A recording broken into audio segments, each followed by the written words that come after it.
ആ ഞാനിന്ന് വരും. ആ ആ നീ ഫോണ് വെച്ചോ. അതാ നിങ്ങൾ എവിടേക്കാണ്? ഞാൻ നിങ്ങളെ കൊണ്ട് ഇന്നലെ പറഞ്ഞതല്ലേ ഇന്ന് ഡോക്ടർ ചെക്കപ്പിന് പോകാൻ പറഞ്ഞിട്ടുണ്ടെന്ന്. അപ്പൊ നിങ്ങൾ ഇന്ന് ലീവാക്കില്ലേ? എനിക്കൊന്നും ലീവില്ല. നീ വേണമെങ്കിൽ ഒറ്റയ്ക്ക് പോ. ഞാൻ ഒറ്റയ്ക്ക് പോയിട്ടാണ് ചെക്കപ്പ് ചെയ്യുക. നിങ്ങളുടെയും ചെക്കപ്പ് ചെയ്യണമെന്നല്ലേ ഡോക്ടർ പറഞ്ഞത്. പിന്നെ എനിക്കൊന്നും കുറവില്ല, എനിക്ക് തന്നെ കുറവ്. എന്താ നിങ്ങൾ പെറുപിറുക്കണ്? നീ മാത്രം പോയാ മതിയെന്ന്. മാത്രമല്ല എനിക്കിന്ന് കോയമ്പത്തൂർ പോകണം. ഞാൻ നാളെ വരുള്ളൂ. കോയമ്പത്തൂരിക്കാ? നിങ്ങൾ കോയമ്പത്തൂരിക്ക് പോണ കാര്യം ഇന്നലെ എന്നെ കൊണ്ട് പറഞ്ഞില്ലല്ലോ. ഇനി അത് പ്രത്യേകം പറയണ? ഞാൻ ആഴ്ചക്ക് പോണെന്ന് തന്നെയല്ലേ. അതിനി പ്രത്യേകം പറയണം നിന്റെ അടുത്ത്. അടുത്ത ആഴ്ച പോയാ പോരെ നിങ്ങക്ക്? അത് പറ്റില്ല, അവളെന്നെ തല്ലിക്കൊല്ലി. അവളാ? അവളല്ല, അവൻ. നീ ആരെങ്കിലും കൂട്ടിയിട്ട് പോ, ഞാൻ പോണു. അല്ലെങ്കിലും എന്ത് കാര്യത്തിന് എന്റെ കൂടെ വരാൻ പറഞ്ഞാലും നിങ്ങൾക്ക് അപ്പൊ സമയം ഉണ്ടാവില്ല, നേരം ഉണ്ടാവില്ല. ഇനിയിപ്പോ ഞാൻ ഒറ്റയ്ക്ക് പോകണം. വേറെ എല്ലാ കാര്യത്തിനും നിങ്ങൾക്ക് സമയം ഉണ്ടാവും, നേരം ഉണ്ടാവും. എന്റെ കൂടെ വരാൻ മാത്രം നിങ്ങൾക്ക് നേരം ഉണ്ടാവില്ല. ഇനിയിപ്പോ ഞാൻ ഒറ്റയ്ക്ക് പോകണ്ടേ? എന്തിനാ ഒറ്റയ്ക്ക് പോകാൻ നിൽക്കണത്? നിനക്ക് നിന്റെ ഉമ്മാനെ വിളിച്ചിട്ട് പോയാ പോരെ? ഞാൻ പോണു.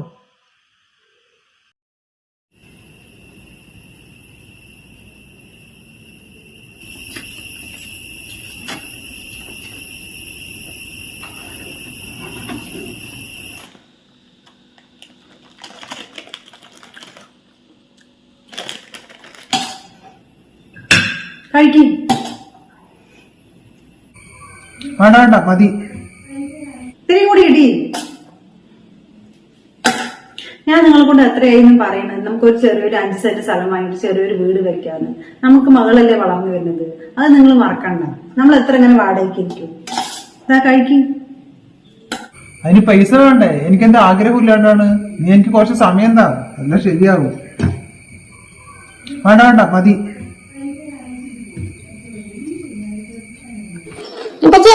എനിക്ക് സ്കൂളിൽ ടൂറ് പോകണ്ടേ, എനിക്ക് 3000 രൂപ വേണം. അടുത്തത്. അത് ശരി, അവള് പിന്നെ ആരുടെ അടുത്ത് ചോദിക്കുക? നിങ്ങളുടെ അടുത്തല്ലാണ്ട്. എന്തായാലും നിങ്ങൾ പോകുമ്പോ അവളുടെ ടൂറിനുള്ള പൈസ കൊടുത്തിട്ട് പോയാൽ മതി. എല്ലാന്ന് വെച്ചിട്ടുണ്ടെങ്കിൽ നിങ്ങൾ പോയി കഴിഞ്ഞാൽ പിന്നെ എനിക്ക് ഒരു സമാധാനവും സ്വസ്ഥതയും തരില്ല. പൈസ ഉണ്ട്. ഇനിയിപ്പോ നിങ്ങൾ അടുത്ത ആഴ്ചയല്ലേ വരുള്ളൂ. അവളുടെ ടൂറിനുള്ള പൈസ കൊടുത്തിട്ട് നിങ്ങൾ പോയാൽ മതി.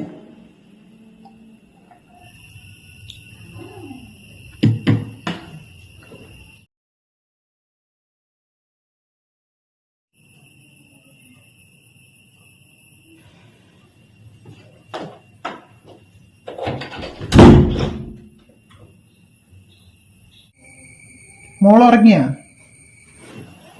അവൾ ഉറങ്ങി. ഇക്കാനെ ഒന്ന് വിളിക്കട്ടെ.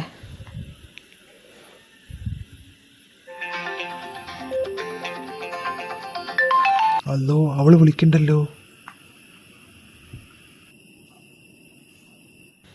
എന്താ ഫോണ് കട്ട് ചെയ്തത്?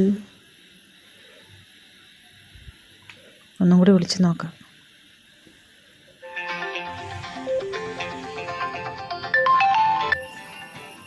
ആരാ ഈ നേരത്ത്? അത് റോങ് നമ്പറാണ്. നീ വന്ന് കടക്കാൻ നോക്ക്. ഇതെന്താ അത് കട്ടാക്കി വിടുന്നത്?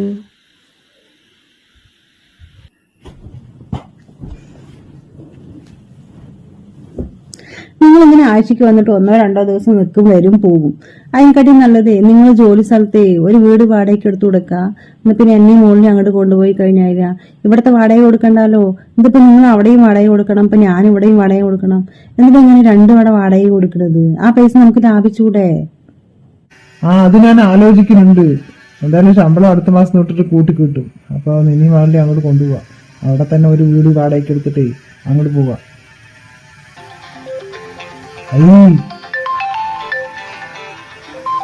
അതങ്ങോട്ട് എടുത്തൂടെ? കുറെ നേരമായില്ലേ വിളിക്കണ്. ആരാണ് ചോദിക്കും? ചിലപ്പോ എന്തെങ്കിലും ആവശ്യത്തിനായിരിക്കും. അതൊന്നും വേണ്ട. പൈസ കടം ചോദിക്കാനേ ആരെങ്കിലും വിളിക്കുകയായിരിക്കും. അല്ലാണ്ട് എന്തിനാ ഈ നേരത്ത് വിളിക്കുന്നു? ഫോൺ സ്വിച്ച് ഓഫ് ചെയ്യുക, അതാ നല്ലത്.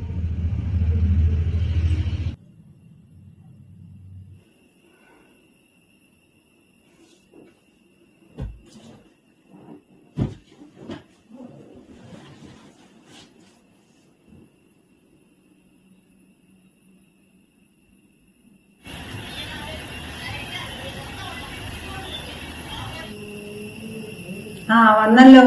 എന്താന്ന് നിങ്ങൾക്കൊന്ന് ഫോൺ എടുത്താലേ? ഞാൻ എത്ര പ്രാവശ്യം വിളിച്ചു. ആ കുറച്ച് തിരക്കായിരുന്നു. നീ എന്തെങ്കിലും വെറുതെ വിളിക്കുന്നത്? ഒരിക്കൽ കട്ട് ചെയ്താൽ മനസ്സിലായിക്കോളെ എന്തെങ്കിലും തിരക്കായിരിക്കുന്നു. ഞങ്ങൾ തിരിച്ചു വിളിക്കുമല്ലോ. വെറുതെ വിളിക്കുന്നു. ഒരു മനുഷ്യന് ഒരു സമാധാനം തരാണ്ട് പോണവിടെ. ഏത് നേരത്ത് തോന്നിയാണാവോ നിന്നെ കേട്ടാൻ? എനിക്കറിയാം ഞാനൊരു ശല്യമായിട്ടുണ്ടാവൂല്ലേ നിങ്ങക്ക്. എനിക്ക് കുട്ടികളില്ലല്ലോ, അപ്പൊ നിങ്ങക്ക് എന്നെ വേണ്ടാന്ന് തോന്നുന്നുണ്ടാവൂല്ലേ?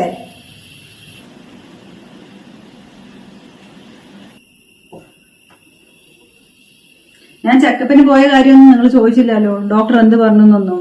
അതിനും കൂടി നിങ്ങൾക്ക് സമയമില്ല അല്ലെ എന്റെ അടുത്ത് സംസാരിക്കാൻ? അതിപ്പോ എന്താണ് പ്രത്യേകിച്ച് അറിയാന്? ആ പറഞ്ഞ തൊലക്കി എന്ത് പറഞ്ഞു ഡോക്ടർ? മരുന്ന് തന്നു. ഒരാഴ്ച കഴിച്ചിട്ട് വീണ്ടും പോകാൻ പറഞ്ഞു. അടുത്ത പ്രാവശ്യം പോകുമ്പോൾ നിങ്ങളും ഉറപ്പായിട്ടും വരണം. നിങ്ങളെയും ചെക്കപ്പ് ചെയ്യണമെന്ന് ഡോക്ടർ പറഞ്ഞിട്ടുണ്ട്. ആർക്കാണ് കുറവെന്നൊന്നും അവർക്കിപ്പോ പറയാൻ പറ്റില്ലല്ലോ. അപ്പൊ രണ്ടുപേരും ചെക്കപ്പ് ചെയ്തിട്ട് ബാക്കി ട്രീറ്റ്മെന്റ് ഒക്കെ ചെയ്യാൻ പറ്റുള്ളൂ എന്ന് പറഞ്ഞു. അപ്പൊ അതുകൊണ്ട് എന്തായാലും നിങ്ങൾ അടുത്ത ആഴ്ച വരുമ്പോ കൂടെ വരണം.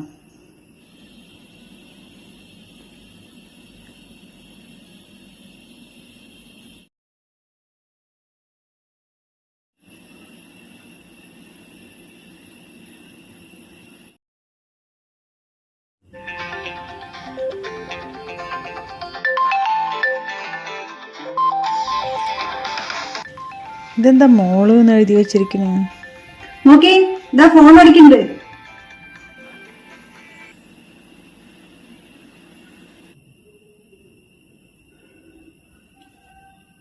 ഉപ്പച്ചേ, എനിക്ക് പൈസ തരാണ്ട് പോയില്ലേ ഉപ്പച്ചി? എനിക്ക് ജിപേ ചെയ്തതാ. എനിക്ക് ടൂർ പോണം. ഉപ്പച്ചി എനിക്ക് അയച്ചതാ. എന്താ ഉപ്പച്ചി ഒന്നും മിണ്ടാത്തെ? ആ ഫോൺ ഇങ്ങോട്ട് കാട്ടു മോളെ, ഞാൻ പറയാം. നോക്കി, നിങ്ങൾ എന്താ പൈസ തരാണ്ട് പോയത്? ഞാൻ പറഞ്ഞതല്ലേ നിങ്ങൾ കൊണ്ട് മകളുടെ ടൂറിന്റെ പൈസ തന്നിട്ട് പോയാൽ മതിയെന്ന്. നിങ്ങൾ പോയപ്പോ തൊട്ടിട്ട് ഇവിടെ ഒരേ ഷാഢ്യം പിടിക്കലാണ് നിങ്ങളുടെ മകള്. ഇനിയിപ്പൊ ഞാൻ എന്താ ചെയ്യാ? ഞാൻ എവിടെ നിന്ന് കൊടുക്കുക? നിങ്ങളെന്താ ഒന്നും പറയാത്തത്? ഫോണും ചെവിയിൽ വെച്ചിട്ട്. ഇനിയിപ്പോ നിങ്ങൾ അടുത്ത ആഴ്ച വരുന്നവരെ ഞാൻ എന്നെ വിളിക്കില്ലല്ലോ. ഇതന്നെ നിങ്ങളുടെ സ്വഭാവം. ഇവിടെ വരുമ്പോ മാത്രം നല്ല സ്നേഹം ഉണ്ടാവും. പിന്നെ വന്നിട്ട് പോയി കഴിഞ്ഞാൽ പിന്നെ തിരിഞ്ഞു നോക്കൂല. എന്തായാലും നിങ്ങൾ അടുത്ത ആഴ്ച വരുമല്ലോ. അപ്പൊ ഞാൻ പറയുന്നുണ്ട് ബാക്കി.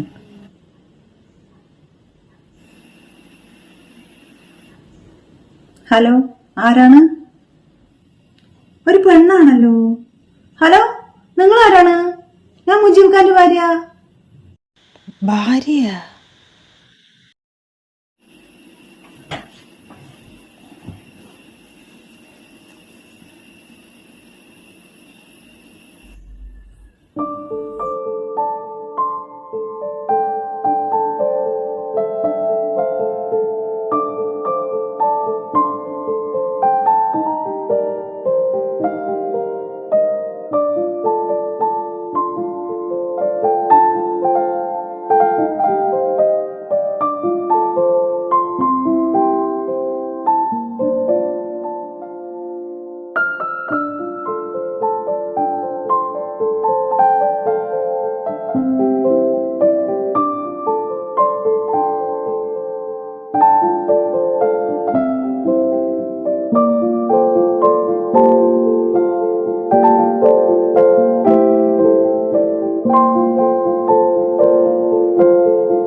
ഇതാണല്ലേ നിങ്ങളുടെ ജോലി? എനിക്കെല്ലാം മനസ്സിലായി.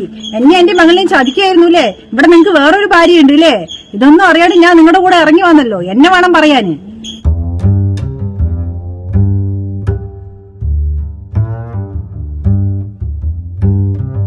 ഞാൻ എന്റെ മകളെ എങ്ങനെയെങ്കിലും ജീവിച്ചോളാം. ഒന്ന് നേരിട്ട് കണ്ടിട്ട് ബോധ്യാകാൻ പറഞ്ഞിട്ട് വന്നതാണ്. അവരിന്നലെ ഫോൺ വിളിച്ച് പറഞ്ഞപ്പോഴേ ഞാൻ വിശ്വസിച്ചില്ല. നിങ്ങളൊരു ചതിയനാണ്. നിങ്ങളുടെ കൂടെയൊക്കെ ഞാൻ ഇത്രയും വർഷം ജീവിച്ചല്ലേ.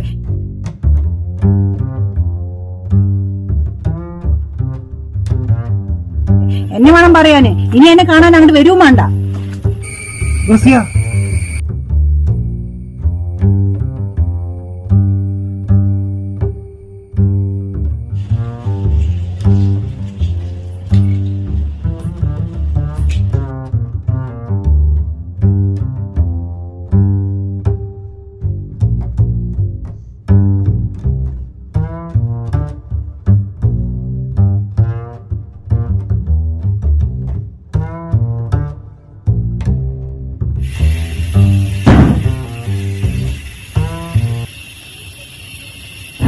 ഷഹാന വാതിൽ തുറക്ക്, നമുക്ക് സംസാരിക്കാം.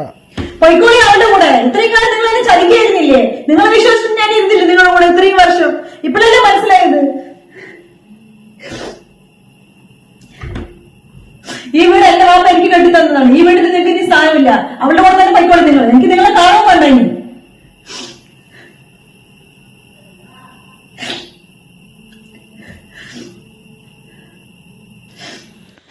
ഇതിനു വേണ്ടിയായിരുന്നില്ലേ നിങ്ങൾ ആഴ്ചയ്ക്ക് കോയമ്പത്തൂർ എന്ന് പറഞ്ഞിട്ട് പോണത്? എന്നിട്ട് ഫോൺ വിളിച്ചു കഴിഞ്ഞാലോ എടുക്കൂല്ല. ഇപ്പോഴല്ലേ മനസ്സിലായത്?